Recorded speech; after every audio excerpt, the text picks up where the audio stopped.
the lead person in the drafting that. So when the ministry contacted us for this, it was really very good and welcome idea for us to work together and to get the technical stopping from the other ministry in this area. Without IP, the information you produce will not be protected.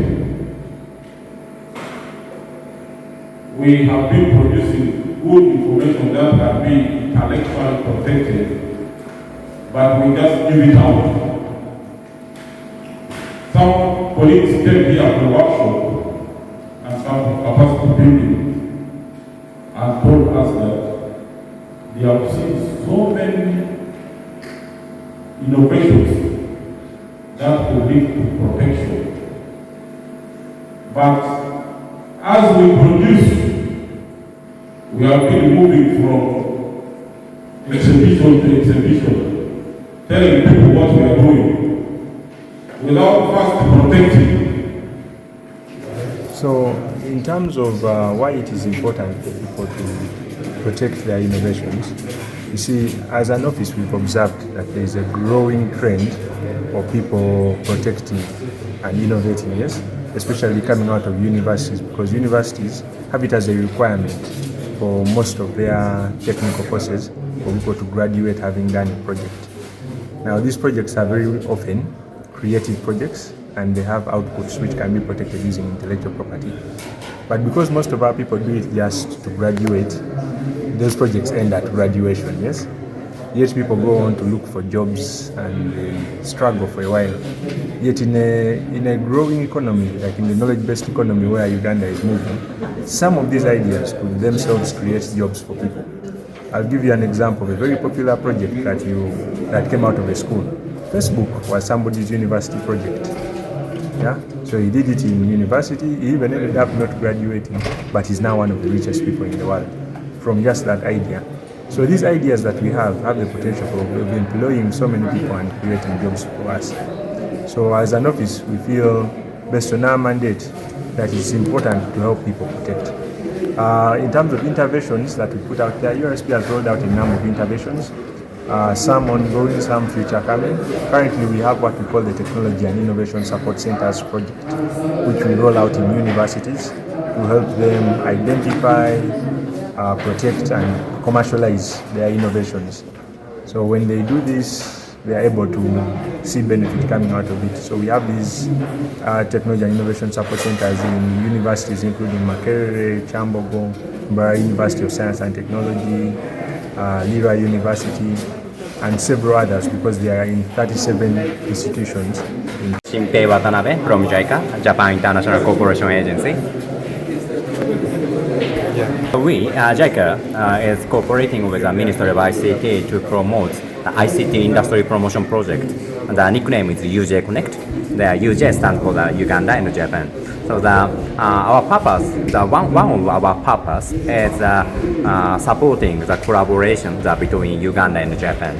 And of course, my project is focusing on the ICT industry, and main sector or main factor of ICT industry is the ICT private sectors.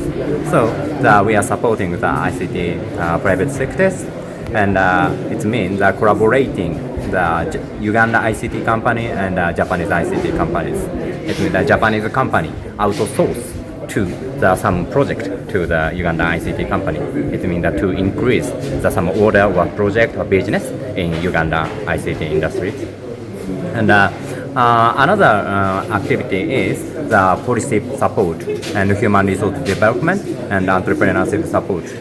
And under the policy support, so we are supporting to develop the ICT IP guideline, IP the intellectual property, and to secure the fair, competitive environment, and to protect the Uganda. My name is Aleni William Kenyi. I'm a business development specialist for the RETI project, and it is my first time to attend a workshop on intellectual property guidelines. And I think this has come in timely because It has been something that looks far-fetched out in the air, but when you attend the workshop like we have done today, they are able to bring this back home, explain it in simple terms, and we're able to see the practical application of these intellectual property guidelines that are being disseminated. Of interest to me is the fact that the young people that we skill, whom we give an opportunity to have hands-on skills to be able to produce items, goods and services that they would like to sell out. It is an opportunity for us to understand the concepts behind intellectual property, and now with this information we are able to help our young people, prepare them better, and it is also an opportunity where we see that together with the different ministries, departments and agencies, we are able to jointly pass information, because we do know a lot of information is lacking, but when we have the opportunity like that, and as they have indicated, many of our people will now get to understand the dynamics behind registration of intellectual property and how they can continue to earn, even if small in the beginning, but overall they will be able to earn. My name is Obizio Sharon. I am a lawyer by profession, and I do volunteer with Muni University Business Incubation Center as a business facilitator. This training has come in time. This is something that we have been looking at. We have incubated a number of businesses, but the same question has been going on. How do we benefit from these innovations? Where do we benefit from? And this has come timely. It has broadened our minds. Now we know what forms of IP forms are in place, starting from copyright. We have the patents in place, utility mode. There is so much we are learning right now, and we can't wait to see how we are going to put this information in place. And as a university, we are very happy. This is really timely, and we can't wait to see how the university and the students benefit in this. It's a very, very important workshop for us, not only as a university, but for the community that surrounds us, the people of West Nile, because Muni University already carved a niche for itself as a techno-science university. And that's where we meet most universities in this country. And ICT issues are very key when it comes to technology. And in that vein, I would like to thank our partners, JICA and the Ministry of ICT and National Guidance, for deeming it fit that this workshop should be hosted by Muni University. I don't think there's any other better place in this region that will host this other than our university itself. I'm called Shani, that is Nachi, and I'm privileged to work with the Ministry of ICT and National Guidance. I'm a senior IT officer. Today we are in Muni University and we are having a discussion around intellectual property. We are disseminating the ICT intellectual property guidelines that were developed by the ministry, and we are interesting the university administration, the researchers, the students, as well as the collaborative partners to ensure that these guidelines are adopted and implemented within their innovation ecosystem. Why these guidelines are important is basically because they rotate around the entire intellectual property ecosystem, starting from idea generation to protection to enforcement to utilization.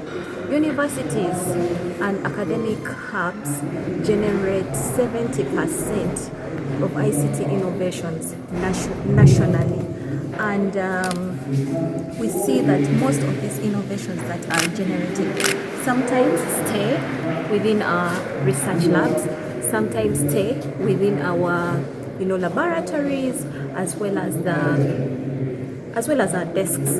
And we want to encourage the researchers to move these smart ideas from our desks and put them in the market so that these products are utilized within the ecosystem.